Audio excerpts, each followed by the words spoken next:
Hi అండి. అందరికీ ముందుగా హ్యాపీ ఫ్రెండ్షిప్ డే అండి. ఈరోజు ఫ్రెండ్షిప్ డే సందర్భంగా స్నేహానికి సంబంధించిన ఒక చిన్న కథ విందామండి. కోతి, తాబేలు మంచి మిత్రులు. రోజూ నది ఒడ్డున కూర్చొని తీరిగ్గా కబుర్లాడుకునేవి.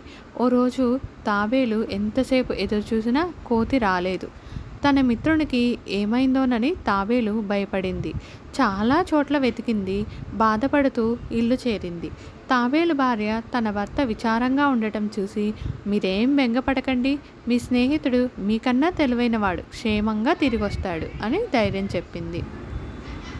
అయినా ఉండబట్టలేక వెతుక్కుంటూ వెళ్ళింది తాబేలు. ఓ చోట కోతి వలలో ఇరుక్కుపోయి కనిపించింది.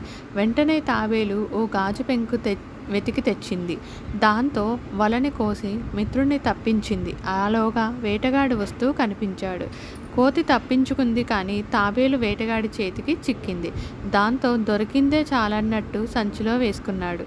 తనను కాపాడబోయి ఇరుక్కున్న తన మిత్రుడి దుస్థితికి కోతి చింతించింది. ఎలాగైనా తాబేలుని కాపాడాలని వేటగాడి వెంట పడింది. కనపడకుండా వెంబడించి ఓ పెద్ద చెట్టెక్కి హఠాత్తుగా అతడి తల మీద గెంతింది. వేటగాడి తల మీదున్న తలపాగా లాక్కొని తిరిగి గబగబా చిటారు కొమ్మకు చేరింది. వేటగాడు కోతి దగ్గరున్న తన తలపాగా కోసం చెట్టెక్కాడు. వెంటనే కోతి చకచకా కిందికి దిగి తలపాగా కింద పడేసి తాబేలు ఉన్న సంచిని అందుకుంది. వేటగాడు కిందికి దిగేలోపు మళ్ళీ చెట్టెక్కేసింది. వేటగాడు కిందికి దిగి తన తలపాక దొరికినందుకు సంతోషించి, తాబేలు దక్కకపోతే పోయిందిలే అనుకుంటూ వెళ్ళిపోయాడు. వెంటనే కోతి, తాబేలు కిందికి వచ్చి చట్టాపట్టాలేసుకొని హుషారుగా ఇంటికి బయలుదేరాయి.